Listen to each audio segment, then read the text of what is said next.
اللهم صل على سيدنا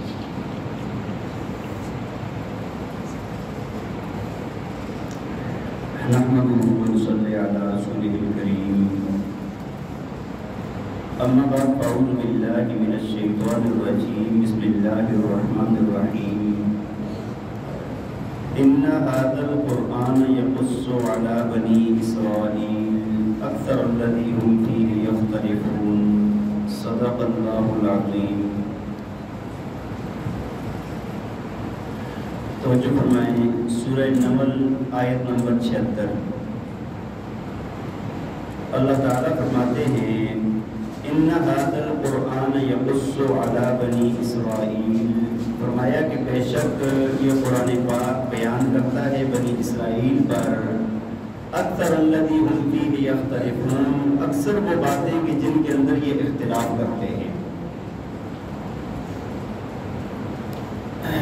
بھائی گزشتہ آیات کے اندر آپ حضرات نے سن چکے آپ حضرات کہ اللہ تعالیٰ نے قیامت کا بیان فرمایا تھا، معاد کا بیان فرمایا تھا.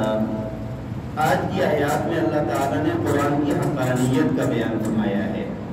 پہلی بات یہ بیان فرمائی کہ یہ قرآن اکثر وہ باتیں بیان کرتا ہے جن کے اندر بنی اسرائیل اختلاف کرتے ہیں. یعنی کہ جو اللہ تعالیٰ نے پہلے کتابیں اور صحائف نازل فرمائے ان میں بہت ساری ایسی چیزیں تھیں کہ جو بنی اسرائیل نے تبدیل کر دی تھی، یعنی ان میں خلق مدد کر دیا تھا، اپنی طرف سے چیزیں داخل کر دی تھی. قرآن نے آ کر وہ چیزیں واضح کر دی کہ کون سی بات حقیقت ہے اور کون سی بات افسانہ ہے. جس طرح کہ تورات کے اندر یہ بات انہوں نے اپنی طرف سے لکھ ڈالی کہ جب اللہ تعالیٰ نے آدم علیہ السلام کو پیدا کیا اور اس کے بعد جب ان سے وہ ایک غلطی ہو گئی، لغزش ہو گئی کہ جس کی وجہ سے دنیا میں بھیجا گیا، تو کہتے ہیں کہ پھر اللہ تعالیٰ کو بڑا پچھتاوا ہوا کہ میں نے کیوں پیدا کیا. اعوذ باللہ من ذالک. اللہ تعالیٰ کی ذات کو کسی چیز کا پچھتاوا ہونا یا کسی چیز کا پہلے علم نہ ہونا، بعد میں علم کا ہونا، ایسی بات ثابت نہیں ہے. ٹھیک ہے جی. اور بہت ساری اس طرح کی چیزیں ان کے اندر ایسی کتابوں کے اندر انہوں نے ڈال دی کہ جو حقیقت سے ورے ہیں، ان کی کوئی حقیقت نہیں ہے، کچھ بھی نہیں ہے. اللہ تعالیٰ نے وہ ساری کی ساری باتیں کہاں پر بیان فرمائی؟ قرآن میں. عیسیٰ علیہ السلام کے متعلق ان کو ان کی ابنیت کے متعلق جو بیان کیا اللہ تعالیٰ نے قرآن میں واضح فرما دیا وہ اللہ کے بندے ہیں. بلکہ ان کی زبان سے خود کہلوایا کہ انی عبد اللہ میں اللہ کا بندہ عیسیٰ علیہ السلام نے خود فرمایا ہے. تو فرمایا کہ قرآن اکثر وہ باتیں بیان کرتا ہے جن کے اندر یہ کیا کرتے ہیں؟ اختلاف کرتے ہیں. اور آگے فرمایا وَإِنَّهُ لَهُدًى وَرَحْمَةٌ لِّلْمُؤْمِنِينَ. فرمایا کہ بے شک یہ قرآن ہدایت ہے اور رحمت ہے مومنین کے لیے. قرآن کیا ہے؟ سیدھا رستہ دکھاتا ہے اور رحمت بھی اللہ تعالیٰ کی. ان ربک یقضی بینہم بحکمہ. فرمایا کہ تیرا رب بے شک ان کے درمیان فیصلہ کرے گا اپنے حکم سے، یعنی بنی اسرائیل کے درمیان اپنے حکم سے فیصلہ کرے گا. فیصلہ فرماتا ہے اللہ تعالیٰ.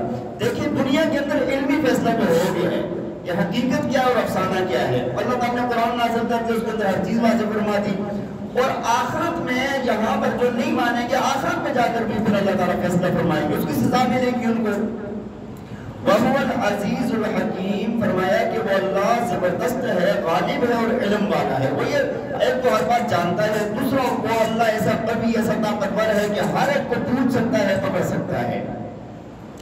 فَتَوَكَّلْ عَلَى اللَّهِ. نبی علیہ السلام کو تسلی دی، فرمایا کہ آپ اللہ پر توکل کریں. إِنَّكَ عَلَى الْحَقِّ الْمُبِينِ.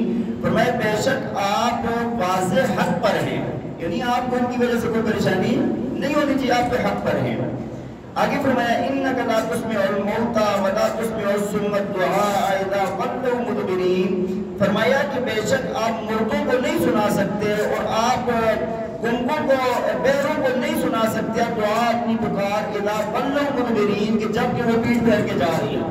اللہ تعالیٰ نے جو مشرک ہیں نا، جو کافر ہیں، ان کی مثال اللہ نے مردوں کے ساتھ اور گنگ اور بہروں کے ساتھ دی ہے. اور جو سننا نہ چاہتا فرمایا کہ جو بندہ ہدایت کی طرف آنا نہیں چاہتا، جیسے یہ مردے ہیں جن کے ضمیر مردہ ہو چکے ہیں اور پھر یہ بہرے بھی ہیں، یہ سن بھی نہیں سکتے، ان کی مثال جیسے ہے. یہ کان تو ان کے ٹھیک ہے لیکن دل کے کان ان کے بند ہیں. ہاں جی، ویسے یہ چلتے پھرتے نظر آتے ہیں لیکن اندر ان کا مردہ ہو چکا ہے، تو یہ ان کو آپ چھپا نہیں سکتے. یہاں پر ایک چھوٹی سی بات آپ کو اور عرض کر دیتا ہوں، انک لا تسمع الموتیٰ کہ آپ مردوں کو نہیں سنا سکتے، اس کے اوپر ایک بہت بڑا اختلاف شرع اور بڑی بحث مباحث بہت طرح اس طرح کی چیزیں کہ مردے سنتے یا نہیں سنتے، مردے سنتے یا نہیں سنتے۔ آپ کو چھوٹی سی بات عرض کرتا ہوں، دیکھیں اس کے اندر نا دو باتیں ہیں، اس کے اندر کتنی باتیں ہیں؟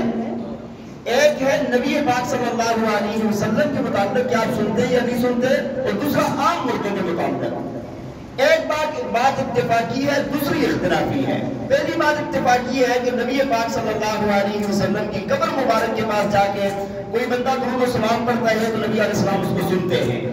حدیث شریف ہے، آپ نے فرمایا کہ جو آگے میری قبر پر درود پڑھتا ہے اس کو میں خود سنتا ہوں، اور فرمایا کہ جو دور پڑھتا ہے تو میں فرشتے اس کو پہنچاتے ہیں۔ مشکات کے اندر یہ روایت ہے، مولا علی قاری علامہ ابن حجر اور بڑے بڑے محدثین نے کہا یہ حدیث صحیح ہے، اس کی سند بھی صحیح ہے، حدیث بھی صحیح ہے، اس بارے میں تو کوئی اختلاف نہیں ہے۔ بعض لوگ ابھی پیدا ہو گئے ہیں کہ جو اس کے اندر بھی تھوڑی بہت محدود کرتے ہیں، لیکن قرآن علماء سب کا، رشید احمد گنگوئی صاحب رحمہ اللہ نے لکھا، بڑے بڑے بزرگوں نے لکھا کہ اس بارے میں کوئی اختلاف نہیں ہے۔ دوسرا رہ گیا عام مردوں کا مسئلہ کہ عام مردے سنتے یا نہیں سنتے۔ دیکھیں یہ ایسا مسئلہ ہے نا، اس کا اختلاف صحابہ کے درمیان میں تھا۔ یہ اختلاف کدھر تھا؟ اچھا، جو کسی علمی مسئلے پر جہاں پر صحابہ میں اختلاف ہو گیا نا، اس میں کوئی اس کو حل نہیں کر سکتا کہ بھائی یہ سمت درست ہے اور یہ سمت درست نہیں ہے۔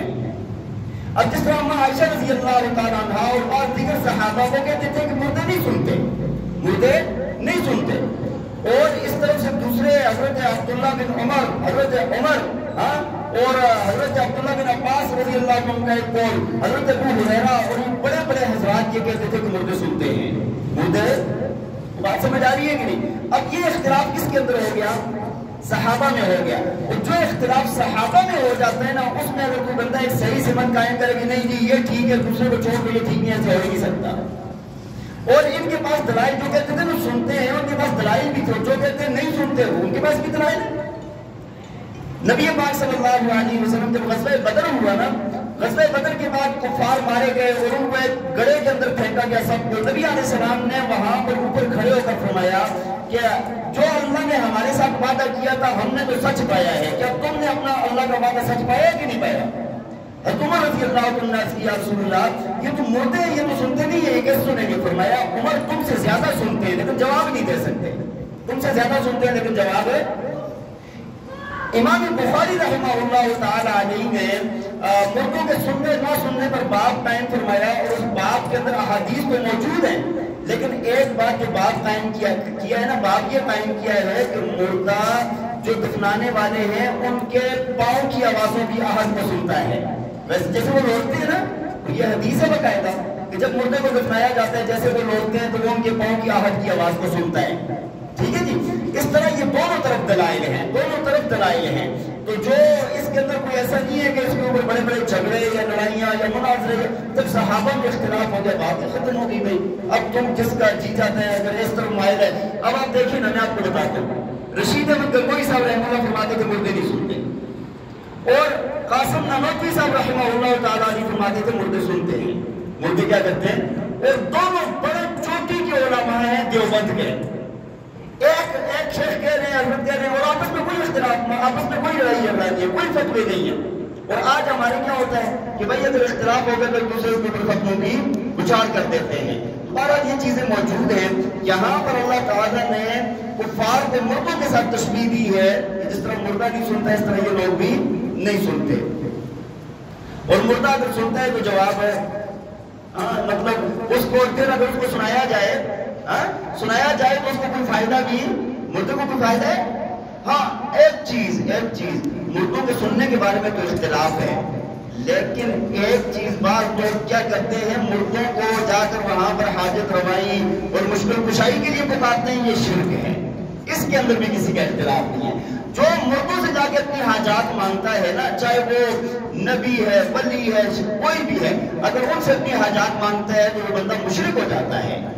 بات سمجھ آئی؟ نبی علیہ السلام کے پاس جب آپ کے روزے پر جائے تو وہاں پر بھی شفاعت کی دعا کرتے ہیں، جا کر کیا کرتے ہیں؟ شفاعت کی سفارش کریے، اللہ کے نبی ہمیں ہدایت ہو جائے، سیدھے راستے پر لگ جائے تو ٹھیک ہے، لیکن یہ ہے کہ مانگیں گے کس سے؟ اللہ سے مانگیں گے، کسی اور سے مانگیں گے تو کیا ہوگا؟ شرک ہوگا۔ آگے فرمایا وما انت بہاد العمی عن ضلالتہم، اور فرمایا کہ آپ راستہ نہیں دکھا سکتے اندھے کو عن ضلالتہم، ان کی گمراہی سے. ان تسمع الا من یؤمن بآیاتنا فهم مسلمون، فرمایا آپ کی بات کو تو صرف آپ کی جو ہماری جو آیات ہیں ان کو صرف ان پر ایمان کون لاتا ہے، آپ اس کو سنا سکتے ہیں جو ان پر ایمان لایا. فرمایا ہماری آیات اس کو سنا سکتے ہیں جو ان پر ایمان لاتا ہے، وهم مسلمون، اور وہ کیا ہے، فرما بردار ہے. آگے فرمایا وَإِذَا وَقَعَ الْقَوْلُ عَلَيْهِمْ أَخْرَجْنَا لَهُمْ دَابَّةً مِّنَ الْأَرْضِ، آگے فرمایا کہ جب ان کے اوپر یہ بات واقع ہوگی کہ اخرجنا لهم دابة من الارض، کہ ہم زمین سے ایک جانور نکالیں گے، تکلمهم، جو ان سے باتیں کرے گا، ان الناس كانوا بآياتنا لا يوقنون، فرمایا اس وجہ سے کہ لوگ ہماری آیات پر یقین نہیں کرتے، ہماری آیات پر ایمان نہیں لاتے.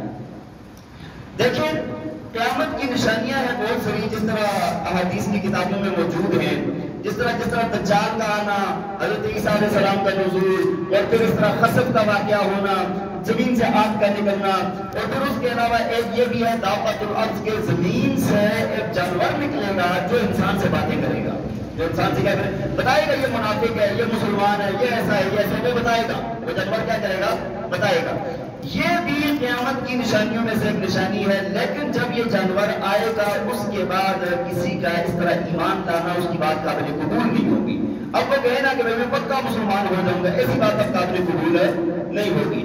تو بہرحال یہ فرمایا گیا کہ یہ تو یہاں پر ان کی گمراہیوں کی بات ہے، یہ تو ماننے والے ہیں نہیں. بہرحال یہ جب دعوت اور عرض نکلے گا، ان سے باتیں کرے گا، تو پھر جا کر ان کو پتہ چلے گا، لیکن پھر کوئی بات ہے قابل قبول نہیں ہوگی.